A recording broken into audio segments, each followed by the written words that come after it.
बिस्मिल्लाहिर्रहमानिर्रहीम। अस्सलाम वालेकुम। वज़ाइफ मीडिया के प्यारे दोस्तों, मेरे प्यारे दोस्तों, मैं उम्मीद करता हूँ कि आप सब खैरियत से होंगे और अल्लाह रब्बुल इज़्ज़त की रहमतें बरकतें समेटने में मशगूल होंगे। प्यारे दोस्तों, आज नहायत ही आसान और दिलचस्प वजीफ़ा आप लोगों की खिदमत में पेश करूँगा। ये वजीफ़ा करने में जितना आसान है, यकीन करो फ़ज़ाइल के एतबार से उतना ही ज़्यादा मालामाल है। ये वजीफ़ा आप जुम्मे वाले दिन करेंगे और ये वजीफ़ा आपने चावलों पर दम करना है।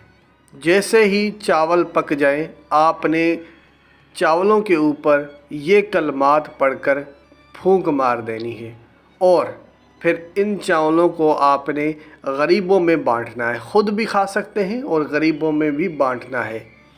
जितना ज़्यादा गरीबों में बांटा जाएगा, यकीन करो उतनी ही तेज़ी से आपके घर में रिज़्क़ आएगा। क्योंकि कोई भी गरीब, हर वो शख्स जो कि एक वक्त की रोटी खाने पर मजबूर है और उसके पास इतना पैसा नहीं है कि वो खाना खा सके, अगर आप उस गरीब को ये खाना खिलाते हैं, यकीन करें उसके मुंह से जो दुआ निकलेगी वो अश्क को हिला के रख देगी और ऐसी ऐसी जगहों से आपके घर में रिज़्क़ आने लगेगा कि आपके वहम व गुमान भी ना रहेगा।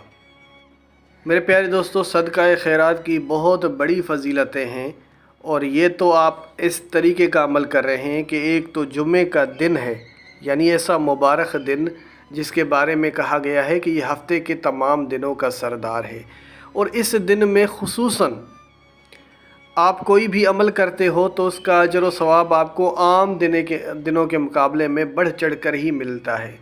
तो आप यहाँ पे अंदाज़ा लगा कर देखो कि ये दिन आपके लिए कितनी बड़ी फ़जीलत वाला है कि हफ़्ते में सिर्फ़ एक बार ही ये दिन आता है। तो आप सिर्फ़ एक दिन ही ये वजीफ़ा करेंगे, यकीनन इसके इतने बड़े फ़ायदे हैं कि जिसका कोई आम मुसलमान तसव्वुर भी नहीं कर सकता।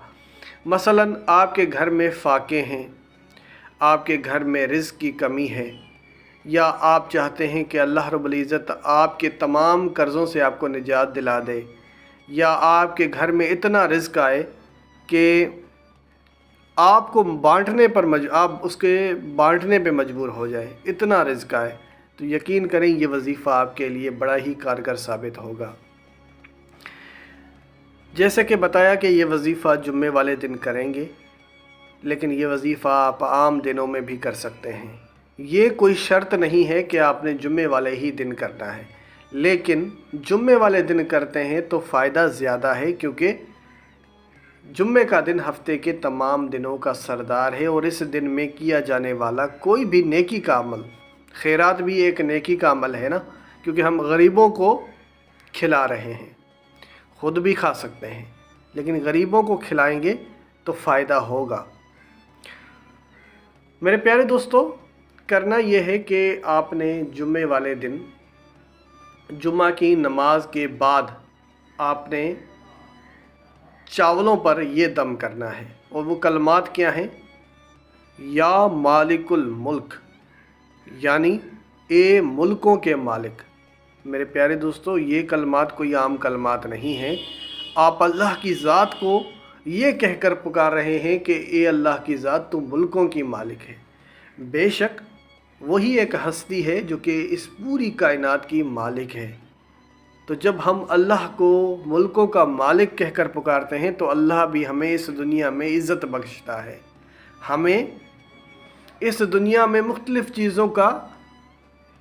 मुख्तलिफ़ चीज़ों पर हुकूमत करने की ताकत देता है और इस दुनिया में हमें चीज़ों का मालिक बना देता है। और ये तो बात सच है, क्योंकि ये दुनिया फ़ानी है और हम सब को इस दुनिया से चले जाना है।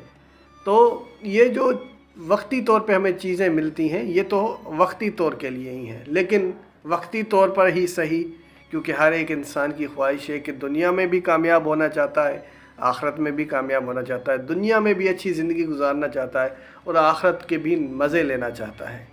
तो इस सूरत में یہ وظیفہ آپ کے لیے بڑا ہی فائدہ مند ثابت ہوگا۔ اگر تو آپ حلال اور جائز طریقے سے رزق کماتے ہیں اور یہ وظیفہ کرتے ہیں تو یقیناً فائدہ یقینی ہے۔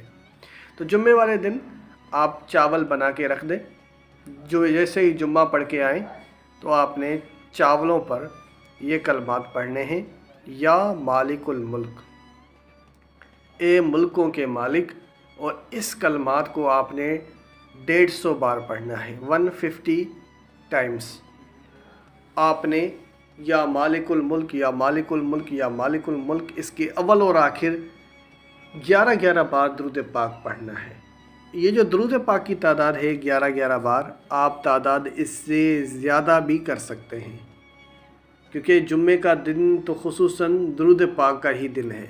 اس دن میں فرشتے اسی ہی کام کے لیے لگائے جاتے ہیں کہ یہ کوئی بھی شخص آپ صلی اللہ علیہ وسلم پر درود پاک پڑھے تو یہ درود پاک کو آپ صلی اللہ علیہ وسلم تک پہنچائیں۔ تو جب فرشتے ہی اسی کام کے لیے لگائے جاتے ہیں تو درود پاک کو جتنا زیادہ وقت دینا چاہیں آپ دے سکتے ہیں۔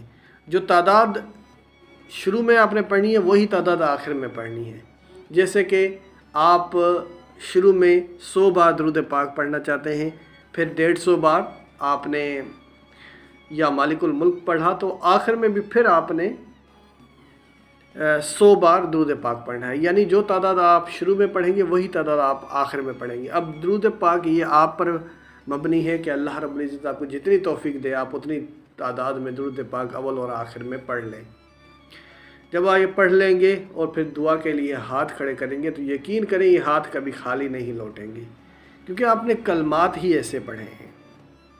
اور جب غریب یہ کھانا کھائیں گے یقین کریں ان کے منہ سے جو دعا نکلے گی اس کی تو ایک الگ ہی تاثیر ہوگی۔ غریب کے منہ سے نکلی ہوئی دعا، کسی یتیم کے منہ سے نکلی ہوئی دعا کی بڑی طاقت ہوتی ہے، اور انسان کی تقدیریں بدل جاتی ہیں جب کوئی غریب کسی شخص کے لیے دعا کرتا ہے۔ کوشش یہ کریں کہ چاول بنائے جائیں، لیکن چاولوں کے علاوہ بھی اگر کوئی چیز بناتے ہیں تو بھی آپ اس وظیفے کو کر سکتے ہیں۔ یہ ضروری نہیں ہے کہ چاول پر ہی آپ یہ دم کریں، کوئی بھی گھر میں چیز پکے آپ اس پہ دم کر کے اور وہ غریبوں کو کھلا دیں۔ چاول اس لیے بیسٹ رہے گا کیونکہ ایک تو یہ جلدی بن جاتے ہیں، کثیر تعداد میں بھی بن جاتے ہیں، اور لوگوں میں بانٹنا بھی بڑا آسان ہوتا ہے۔ تو میرے پیارے دوستو، امید کرتا ہوں کہ آج کی یہ ویڈیو آپ سب مسلمان بہنوں اور بھائیوں کو بڑی پسند آئی ہوگی۔ ہمارے اس چینل کو لازمی سبسکرائب کیجئے گا، اور اگر یہ ویڈیو پسند آئی ہے تو اس کو لائک بھی ضرور کیجئے گا۔ اللہ حافظ۔